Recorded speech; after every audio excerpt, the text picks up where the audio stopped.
अस्सलाम वालेकुम जी, मैं हूँ डॉक्टर ताहिरा रुबाब और आपकी खिदमत में हाजिर हूँ कॉफ़ी विद डॉक्टर ताहिरा रुबाब के साथ। हमारा ये पॉडकास्ट जो है व्यूअर्स, आपको पता है कि ख़ास तौर पे उन अनटोल्ड स्टोरीज़ के बारे में है जो कि सोसाइटी में बहुत अहम रोल प्ले कर रहे हैं और अपनी अपनी जगह पे इतनी खूबसूरत सर्विसेज प्रोवाइड कर रहे हैं कि उनको सुनने के बाद लगता है कि ये हमें क्यों नहीं पता, ये लोगों को क्यों नहीं पता कि ये सारा कुछ ये लोग जो है वो कर रहे हैं। इसी तरह की एक स्टोरी जो है, मोटिवेशनल स्टोरी, जो इंस्पिरेशनल स्टोरी, जो आज हमारे साथ एक हमारी हीरो जो है वो मौजूद हैं। अभी नाम इसलिए नहीं बता रही कि उनके बारे में और भी कुछ बहुत बताना है। हम अक्सर देखते हैं कि हमारे इर्द गिर्द बहुत सारे लोग जो हैं बहुत सारे प्रॉब्लम्स का में सफ़र कर रहे होते हैं और हम में से बहुत कम लोग जो है ये जुर्रत कर पाते हैं कि उनको सपोर्ट कर सकें। फ़रीहा हमारे साथ मौजूद हैं, एक कैंसर सर्वाइवर हैं। ये सबसे ऊपर वाली बात है क्योंकि सबसे इंस्पिरेशनल ये है कि she is a cancer survivor है। और इनकी कैंसर की जर्नी जब मैंने सुनी थी तो मुझे लगा कि बहुत ज़रूरी है कि लोग जो कि अक्सर मायूसी की तरफ चले जाते हैं जब वो किसी बड़ी बीमारी का शिकार हो जाते हैं, किसी बड़ी मुश्किल का शिकार हो जाते हैं, तो फ़रीहा की ज़ुबानी हम उनकी रिकवरी, उनकी जर्नी जो है आपके सामने लेके आएँ ताकि आपको भी हिम्मत मिल सके कि मायूसी के अलावा भी चीज़ें हो सकती हैं। जब तक ज़िंदा रहें, शान के साथ ज़िंदा रहें और हिम्मत के साथ ज़िंदा रहें ताकि ज़िंदगी जितनी भी है वो खूबसूरत गुजरे। फ़रीहा ना सिर्फ जो है एक फ़ैशन डिज़ाइनर हैं, मोटिवेशनल स्पीकर हैं, इसके अलावा ये ख़ुद सपोर्ट करती हैं कैंसर पेशेंट्स को, जो कि आपसे ज़रूर शेयर करेंगे हम लोग। अस्सलाम वालेकुम फ़रीहा। वालेकुम अस्सलाम। Thank you so much for coming here. Thank you so much for inviting me. अब मुझे तो आपको बुलाना ही था because the inspiration you are having उसको मैं कभी लेट गो ही नहीं कर सकती कि जी मैं सुनूँ एक अच्छी चीज़ और मैं उसको कहूँ कि अच्छा हाँ ठीक है, कोई बात नहीं। बिकॉज़ आप जैसे लोग जो हैं they are the real heroes जिन्होंने ज़िंदगी में फेस भी किया है और फिर सर्व भी कर रहे हैं। तो उनके ज़रिए लोगों तक बातें जाना जो है, लोगों को इंस्पिरेशंस मिलना जो है बहुत ज़रूरी है। अपने बारे में बताइए कि आप क्या-क्या करती हैं? पहले तो ये कि मेरा इंट्रोडक्शन ये कि मैं एक फ़ैशन डिज़ाइनर हूँ, ठीक है? और फिर मैं कैंसर सर्वाइवर बन गई। ज़बरदस्त, हाँ, पहले मैं कैंसर वॉरियर बनी, फिर मैं कैंसर सर्वाइवर बन गई। माशाल्लाह। और फिर उसके बाद मैंने एजुकेशन साइड पे एक इंस्टीट्यूट है, वहाँ पे भी जॉब की हुई है। फिर मुझे ऐसे लगता था कि नहीं, ज़िंदगी के कोई और मकसद हैं, ठीक है? क्योंकि आपने कैंसर फाइट किया होता है, सर्वाइव किया होता है कि you are not born for 9 to 5 job. तो मैंने अपनी जॉब छोड़ी और फिर मैंने अपना एक ब्रांड रन करना शुरू किया, स्टूडियो बाय फे के नाम से। और फिर उसके साथ ही फिर एक हैं सुहेल शाह साहब, उन्होंने मुझे कहा कि आप अपनी सर्वाइवर स्टोरी क्यों नहीं लोगों से शेयर करती। वहाँ से फिर मैंने अपना ये 2020 में जो है ये फिर अपनी सर्वाइवर स्टोरी शेयर करना शुरू की।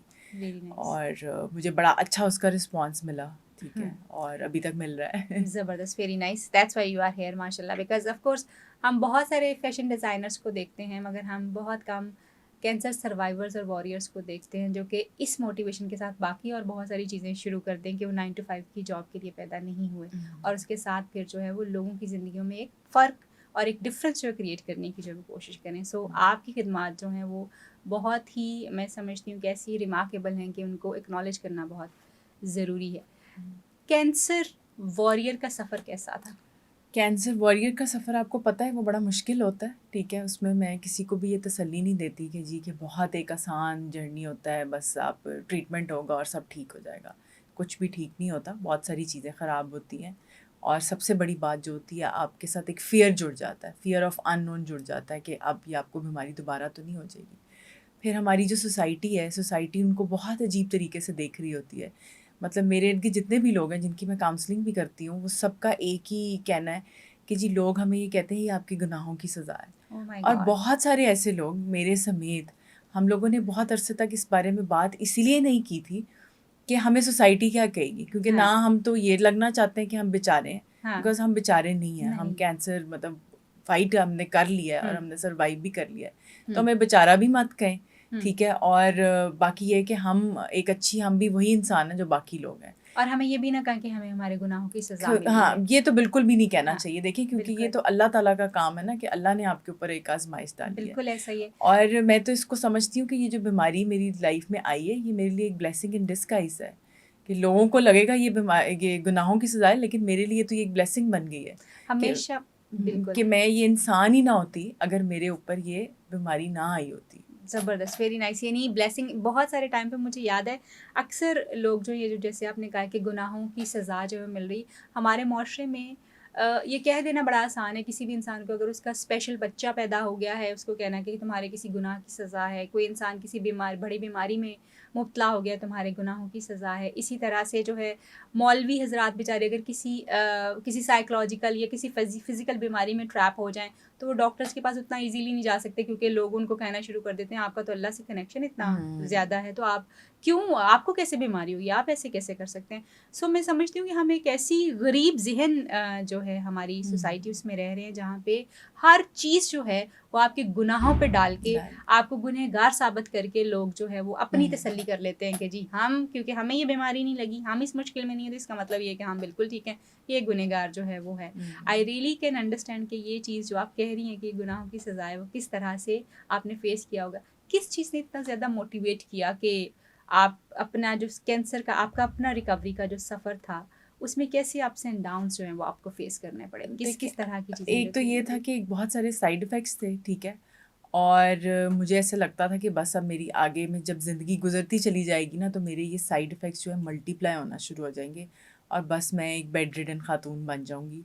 लेकिन वही अल्लाह मियाँ का करना कुछ और होता है। तो मैं एक कोर्स है हैप्पीनेस कोर्स, वहाँ पे गई तो वहाँ पे वो कहते थे आप माइंड से बड़ी चीज़ें कंट्रोल कर सकते हैं। तो शुरू में तो ये कॉन्सेप्ट समझ नहीं आता था कि माइंड तो ओवर थिंकिंग करता है, माइंड तो अपनी हमारी नहीं सुनेगा, वो तो अपनी मर्जी कर रहा होता है।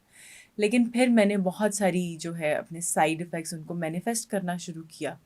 मैनिफेस्ट जैसे दुआ आप कह लें, आज manifestation is like a very fancy word आजकल के दौर में।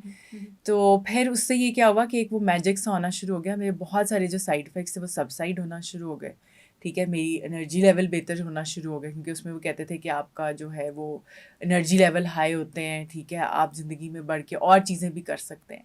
तो अब जो है अब इस पार्ट ऑफ मेरे लाइफ में जितनी चीज़ें मैं कर रही हूँ, जैसे मैं अपने कपड़ों का भी काम करती हूँ, फिर मैं योगा की भी सेशन देती हूँ और फिर इस तरह आप पॉडकास्ट पे भी चली जाते हैं या मोटिवेशनल किसी लेक्चर पे चले जाते हैं और मैं काउंसलिंग भी करती हूँ। तो सारे लोग मेरे से यही क्वेश्चन कर रहे होते हैं आप इतना सब कुछ कैसे कर लेती है। तो वही बात है ना कि आपका जब माइंड जितना क्लैरिटी में आता है, ठीक है, उतना आप आगे बढ़ के फिर अपनी रिस्पॉन्सिबिलिटी और वो चीज़ें लेते हैं। तो मतलब एक बीमारी तो आ गई, लेकिन जब मैंने उसको ठीक कर लिया, ठीक है, मैंने उसके ऊपर चार्ज लिया कि जी मैंने अब इन चीज़ों को ठीक करना है। जब वो ठीक होना शुरू हो गई तो फिर मुझे लगा कि अच्छा मैं सोसाइटी के लिए क्या कर सकती हूँ। तो इस तरह मैं फिर लोगों की काउंसलिंग भी करती हूँ और योगा और मेडिटेशन कराने का भी यही एक मकसद है, क्योंकि मुझे ये लगता है कि मैंने अगर अपने आप को अपनी, जैसे मेरी बैक के बहुत सारे इश्यूज़ थे, मैंने इससे अब योगा से इसको ठीक किया, तो इट्स अबाउट टाइम कि मैं आगे भी लोगों को हील करूँ। Very nice. फ्रीहा, 2-3 चीज़ें या 2-3 ऐसी मेन चीज़ें जो आपको लगता हो कि इन चीज़ों ने मुझे बहुत हेल्प किया ड्यूरिंग माय रिकवरी, और उसमें सारा जब मेरा जर्नी चल रहा था, ट्रीटमेंट चल रहा था और इतनी एडवर्स चीज़ें हो रही होती हैं कि अनबेयरेबल चीज़ें हो जाती हैं समटाइम्स, तो वो 2-3 चीज़ें क्या थी जिन्होंने आपको सपोर्ट किया, और हमारे व्यूवर्स भी अगर वो सुनेंगे तो शायद वो भी अपने अंदर वो चीज़ें तलाश करें, उनको वो सपोर्ट मिल सके। अच्छा, ये बड़ा अच्छा सवाल है और मेरे से पहली दफ़ा किसी ने ये सवाल किया है। तो इसमें पहली बात तो ये होती है फैमिली सपोर्ट, ठीक है, और इसमें मैं सबसे ज़्यादा जो क्रेडिट देती हूँ ना अपने हस्बैंड को देती हूँ, क्योंकि हम मेरी शादी को 6 महीने हुए थे। अच्छा। और आपको पता है कि ये और हमारी बहुत कोई अर्ली लव है, तो हाँ मैरिज, हनीमून पीरियड होता है हाँ, और बंदे का ये कोई लव मैरिज नहीं थी, एक अच्छा। अरेंज मैरिज थी। अच्छा। तो जिस तरह मेरे हस्बैंड ने मुझे सपोर्ट किया ना, तो ये एक सोसाइटी के लिए मैं ये मतलब कहती हूँ कि ये एक सोसाइटी के लिए एक एग्जाम्पल है कि बहुत सारे मैंने लोगों के किस्से सुने हैं कि जी बीवी है, अगर उसको कैंसर हो गया तो उन्होंने छोड़ दिया बहुत बहुत सालों बाद भी। तो हमें ये इस चीज़ का चार्ज लेना चाहिए। और इसमें मेरे हस्बैंड एक बहुत अच्छी बात कहते हैं कि ये अगर तुम्हारा टेस्ट है ना, ये मेरा भी टेस्ट है और ये किसी पे भी आ सकती है, ये मेरे पे भी आ सकती थी। तो ये उन्होंने मेरी सपोर्ट बने और अभी तक ही सपोर्टिंग मी कि मैंने कहीं पे भी जाना है, जो भी करना है। ऑब्वियसली आप किसी की सपोर्ट के बगैर नहीं कर सकते। एक तो ये चीज़ होगी।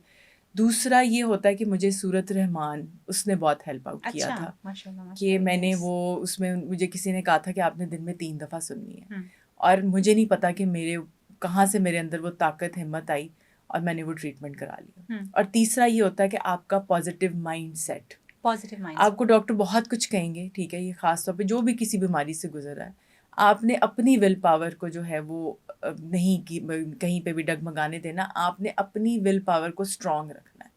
जितना आप अपनी हिम्मत ताकत से इस ट्रीटमेंट का या किसी भी चीज़ का इलाज करेंगे ना, तो शिफा अल्लाह ताला ने आपको दे ही देनी है, ठीक है।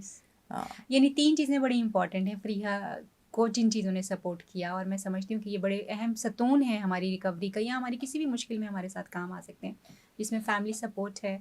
सूरह रहमान को उन्होंने बहुत ज़्यादा सुना है, और उसके साथ साथ पॉजिटिव माइंडसेट जो है वो कहते हैं कि कुंजी है बहुत सारी चीज़ों की। बहुत बड़े बड़े ताले जो हैं पॉजिटिव थिंकिंग से जो है वो खुल जाते हैं। और हर इंसान की हर बीमारी और मुश्किल में अपनी जर्नी होती है। अगर कोई इंसान कहीं पे कोलैप्स कर गया, मसलन वो गिर गया था, वो उसकी डेथ हो गई, उसने वो जो साइड इफ़ेक्ट्स है वो इतने वर्स थे कि उसको और बहुत सारी कॉम्प्लिकेशंस जो हैं वो हो गई। ये ज़रूरी नहीं है कि वो आपके साथ भी हो। इसलिए ये 3 चीज़ें ख़ास तौर पे अगर आपके पास हैं तो इनको बड़ा अपने लिए इस्तेमाल करने की कोशिश करें, अपनी स्ट्रेंथ बनाने की कोशिश करें, ताकि आपकी रिकवरी, आपका सफ़र जो है वो आसान हो सके। हो सकता है कि आप फ़रीहा से भी बहुत जल्दी, जैसे इन्होंने कहा है कि मुझे 3 चीज़ों ने सपोर्ट किया, और इन्हीं 3 चीज़ों की वजह से आप बहुत जल्दी उस बीमारी से रिकवर करना शुरू कर दें। बिकॉज़ समटाइम्स हमने देखा होगा कि कुछ लोग, आपको याद हो गई, ऐसे सुना होगा आपने, मरगे बिस्तर पे पड़े हुए हैं, और आप ये अपने अंदर डिटर्मिनेशन रखते हैं कि आपने जीना है, आपने जीना ठीक होना है, तो आप उससे उठ जाते हैं। उठ जाते हैं। और देखें, ऐसा ये मैं ये नहीं कह रही, पॉजिटिव थिंकिंग ये नहीं होती कि जी कि बस सब सही है, बेशक कुछ भी हो रहा है। आप बीच में आपको डिप्स आएंगी कि मतलब आप लो फील करेंगे कि भाई मेरे ऊपर ये बात, क्योंकि मैंने भी ये क्वेश्चन किए मैं, और ये क्वेश्चन करना कोई गलत बात नहीं है, क्वेश्चन आपको करने चाहिए, लेकिन एंड रिजल्ट क्या है कि आपने एंड में पॉजिटिव साइड को देखना है और पॉजिटिव ही रहना है।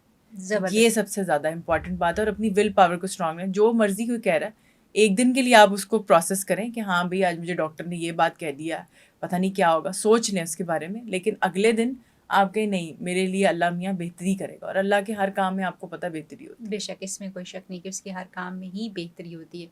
और जैसे समटाइम्स मुश्किलें जो होती हैं वो आपकी ज़िंदगी को बेहतर करने के लिए आती हैं। जैसे फ़रीहा ने बड़ी खूबसूरत बात की कि उनकी बीमारी उनके लिए ब्लेसिंग इन डिस्गाइज थी, यानी एक नेमत थी जिसने इनकी ज़िंदगी को ट्रांसफॉर्म किया है, और अब इतने खूबसूरत गोल्स लेके ये चल रही हैं, इतना अच्छा काम कर रही हैं, लोगों को सपोर्ट कर रही हैं, अपने जैसे लोगों को मोटिवेट कर रही हैं कि उन्होंने ज़िंदगी में कैसे सर्वाइव करना है।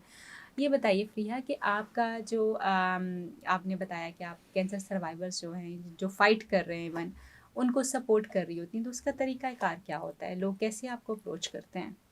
उसमें ये होता है कि एक तो वर्ड ऑफ माउथ है कि लोग और कुछ लोग जो हैं मेरे इंस्टाग्राम से जो है वो फॉलो करते हैं मुझे, और मेरा उसमें नंबर मेंशन हुआ है, तो उधर से मुझे वो अप्रोच करते हैं।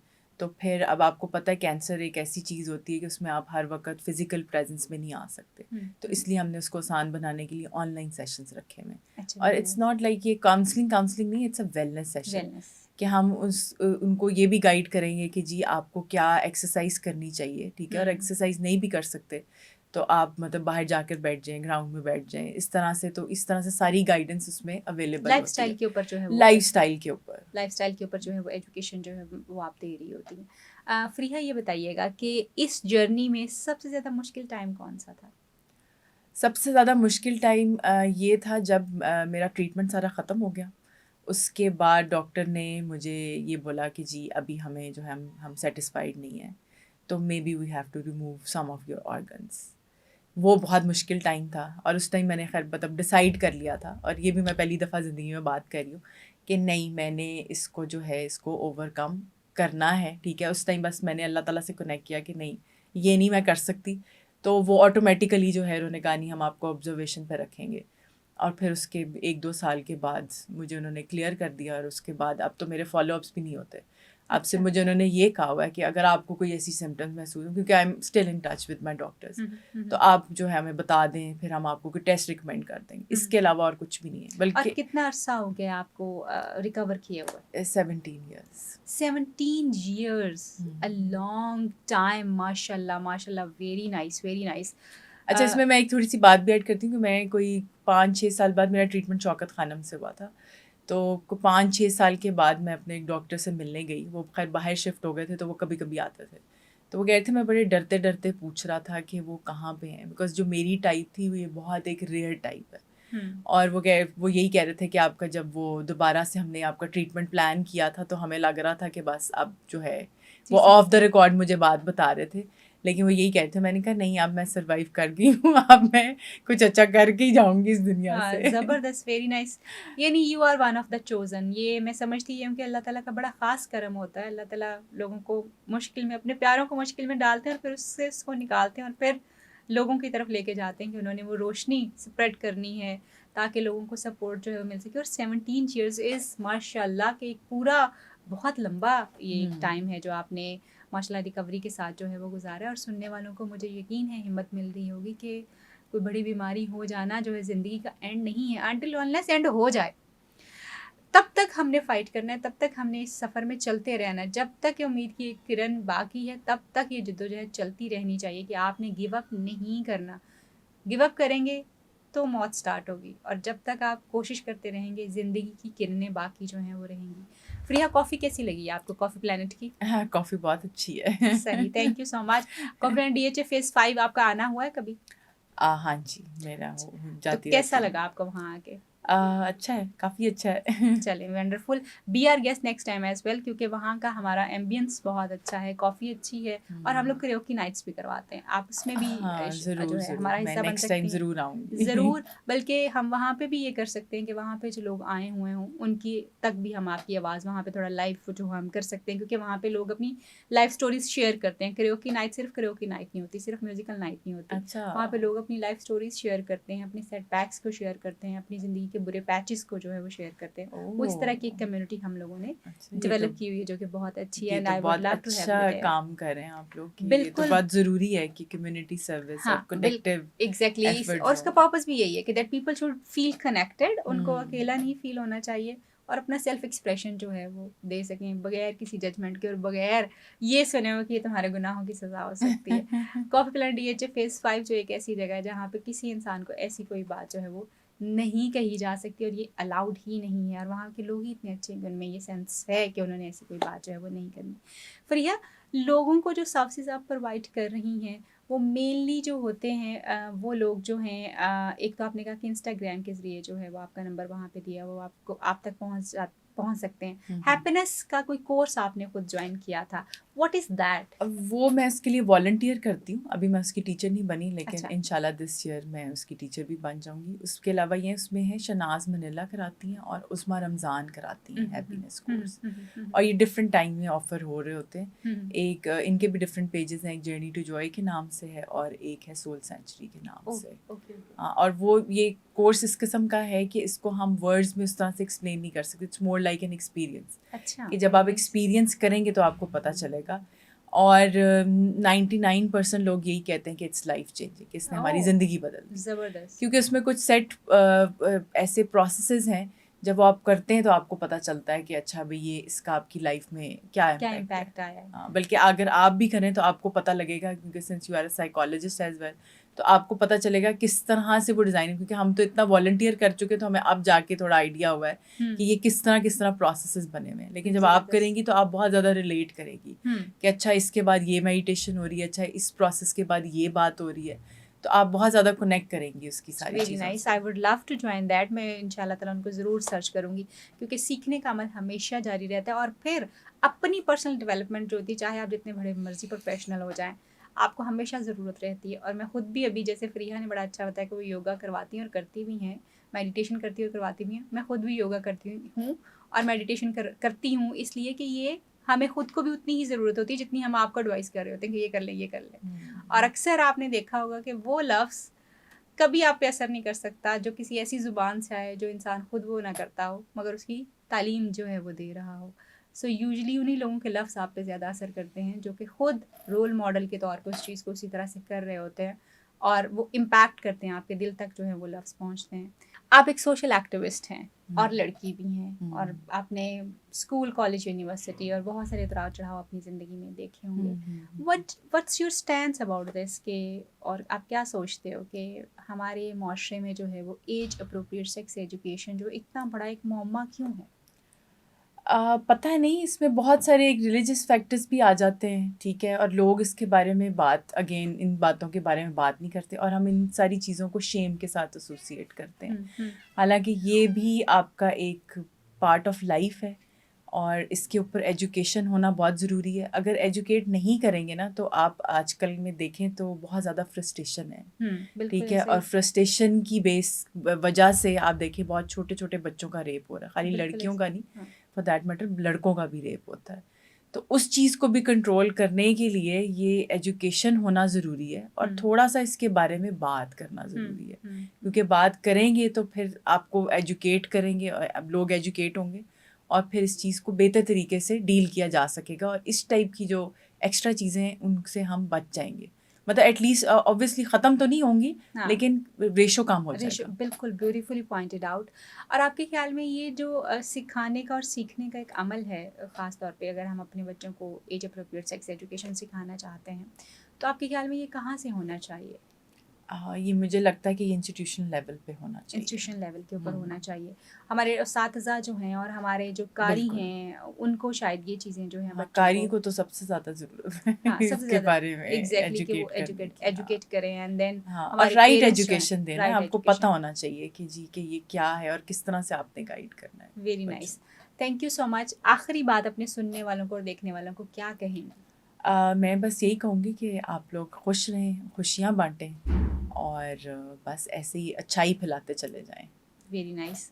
और सरवाइव करें, क्योंकि अगर आप मौत को चूज़ कर रहे हैं तो मौत नहीं आने की, क्योंकि उसका एक ही दिन फिक्स है, उसने तभी आना है जब उसने आना है।